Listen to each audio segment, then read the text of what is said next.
6학년 4반 친구들 안녕하세요. 어지환 선생님입니다. 오늘은 수학 3단원 원기둥 원뿔 그 첫 번째 디딤 영상을 보내주도록 하겠습니다.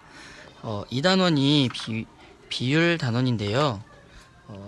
2단원 그리고 4단원 5단원이 비슷한 내용이라서 같이 이어서 배우고 3단원을 먼저 공부하도록 하겠습니다. 3단원에 나오는 세 가지 입체 도형 중에서 제일 첫 번째로 원기둥에 대해서 알아보도록 하겠습니다. 원기둥은 우리가 1학기에 배웠던 각기둥과 달리 밑면의 모양이 원인 입체 도형을 뜻합니다. 자, 위에 있는 가나, 다라, 마바 물건 중에서 둥근 기둥 모양은 어떤 것이 있죠? 그렇죠? 딱풀, 캔, 케이크, 음료수 뭐 이런 것들이 둥근 기둥 모양입니다. 이런 것들을 위에서 보면 어떤 모양일까요? 그렇죠. 밑면의 모양인 원만 보이겠죠. 옆에서 보면 저 옆면의 모양인 직사각형 모양으로 보일 겁니다. 우리가 이렇게 둥근 기둥 모양의 도형을 원기둥이라고 부르고, 원기둥을 만드는 방법은 직사각형 모양의 종이를 빨대에 붙이고 360도 회전시키면 이렇게 두 밑면이 원 모양인 원기둥이 만들어지게 됩니다. 원기둥에 대해서 조금만 더 자세히 알아보도록 하겠습니다. 자, 오른쪽에 원기둥이 있는데요. 둥근 기둥 모양이죠. 자, 평평한 면을 찾아봅시다. 평평한 면은 바로 노란색 형광펜으로 표시해 놓은 밑면이 되겠죠. 아랫면도 평평할 겁니다. 그리고 굽은면을 찾아봅시다. 굽은면은 주황색 펜으로 표시한 옆면이 되겠죠. 곡선이기 때문에 둥구스름한 모양이 될 것입니다. 자, 원기둥에서 평행한 두 면 사이의 거리를 어떻게 잴 수 있을까요? 자, 두 점 사이의 거리는 최단 거리를 뜻하는 거죠. 그러니까 바로 두 면의 직각으로 이어지는 선분, 선생님이 표시해 놓은 이 부분이 높이가 되겠죠.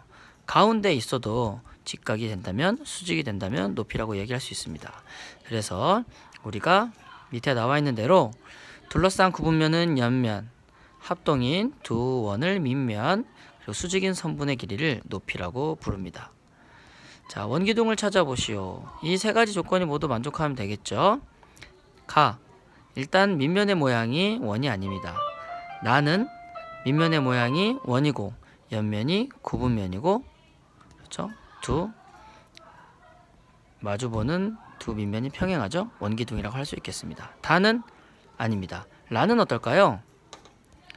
자, 두 밑면이 원 모양인 건 맞지만 두 밑면이 합동이 아니죠. 이럴 때는 우리가 원기둥이라고 부르지 않습니다.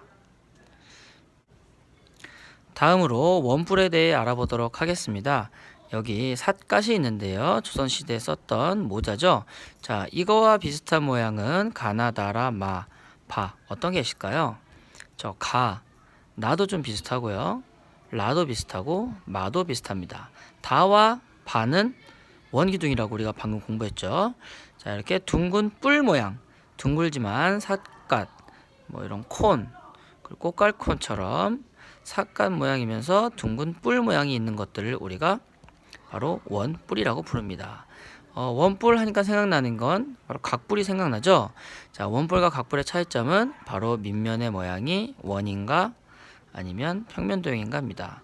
자, 이거를 만드는 방법은 삼각형, 직각 삼각형 모양의 종이를 빨대에 붙여서 360도를 돌리면 선생님이 그린 것과 같은 뿔 모양의 입체도형 원뿔이 만들어집니다. 원뿔에 대해서도 조금 더 자세히 공부해 보도록 할게요. 자, 평평한 면은 어디가 있을까요? 바로 밑면이 되겠죠.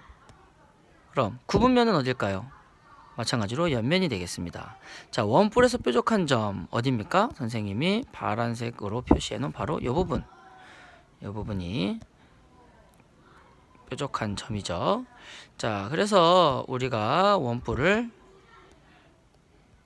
자, 밑면은 그냥 밑면, 옆면도 옆면이라고 부르고, 높이 그리고 모선이라고 하는 게 새로 나오는데요. 높이는 꼭지점에서부터 밑면까지 수직인 선, 바로 그것을 높이라고 하고, 모선은 꼭지점에서부터 밑면의 한 점을 연결한 이 선을 우리가 모선이라고 부릅니다. 이건 여러분들이 그냥 외워야겠어요. 자, 이걸 보면서 한 가지 의문이 드는 게 우리가 각뿔일 때는 꼭지점을 각뿔의 꼭지점이라고 불렀는데 원뿔일 때는 왜 원뿔의 꼭지점이라고 부르지 않을까요? 자, 그 이유를 간단히 살펴보면 밑에 있는 각뿔은 꼭지점이 여러 개죠? 그쵸? 위에 있는 원뿔은 꼭지점이 한 개입니다. 그러니까 굳이 길게 우리가 원뿔의 꼭지점이라고 부를 필요가 있을까요? 없겠죠. 그러니까 그냥 꼭지점이라고 부릅니다. 자, 아까 배웠던 높이와 모선에 대해서 한 번 더 살펴보도록 하겠습니다. 높이는 꼭지점에서부터 밑면까지 수직인 선이라고 했습니다. 그러니까 자와 삼각자가 있다면 이런 식으로 실제 입체 도형인 원뿔의 높이를 잴 수가 있고요. 그럼 모선은 어떻게 재면 될까요? 그냥 꼭지점에서부터 밑면까지 한 편에 자를 대고 이렇게 길이를 재면 되겠습니다. 길이는 누가 더 길까요? 아마 모선이 더 길겠죠. 자, 3단원에 나오는 마지막 입체 도형 구입니다. 자, 구는 한자어입니다. 공이라는 의미를 가지고 있는 한자어인데요. 자, 공을 구라고 생각하면 되겠습니다. 우리 주변에 있는 수박이나 탁구공, 축구공, 배구공, 농구공, 여러분이 좋아하는 피구공 이런 것들이 모두 구라고 생각하시면 되겠고요. 구는 그러면 어떤 걸 돌리면 될까요? 바로 이렇게 반원 모양의 종이를 빨대에 붙이고 360도 회전시키면 공 모양의 도형인 구가 완성이 되겠네요. 조금만 더 자세히 구에 대해서 알아보도록 하겠습니다. 지금 여기 그려져 있는 것이 바로 구입니다. 자, 구의 표면에 원을 그려보시오. 선생님이 이렇게 보이는 대로 원을 그려봤어요. 자, 이 표면에 그린 원 중에서 가장 큰 원을 상상해 보세요. 자, 어떤 것이 가장 큰 원일까요?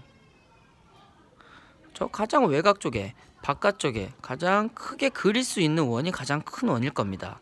자, 그 구의 표면에 그린 원 중에서 가장 큰 것의 중심은 구 안쪽 어디쯤 있을까요?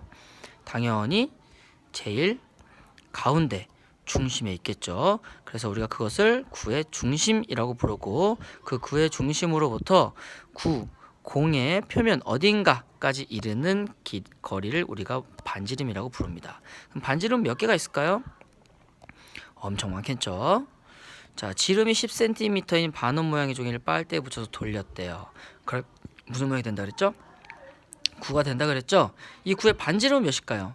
지름이 10cm였으니까 당연히 이 구의 반지름은 5cm가 될 겁니다. 그럼 이 구의 중심은 어디일까요? 바로 이 반원의 가운데, 빨대의 정 가운데 그 부분이 이 공 모양의 구의 중심이 되겠습니다. 선생님한테 혼나고 있는 선생님 아들의 모습인데요. 여러분들 오늘 즐거운 금요일인데 점심시간에 친구의 마음을 아프게 하는 일이 있었던 걸로 알고 있습니다. 그래서 선생님이 다시 한번 부탁을 하자면 친구를 향한 비난이나 깐죽거림, 욕설 이런 것들은 가급적 사용하지 마시고 친구와 장난치고 싶을 때는 때와 장소, 상대 친구의 기분 등을 잘 헤아려서 해주시기 바라겠습니다. 그렇지 않으면 바로 이렇게 될 수도 있다는 거 꼭 기억해 주시고요. 자, 즐거운 주말 재밌게 보내고 학교에서 만나겠습니다. 안녕히 계세요.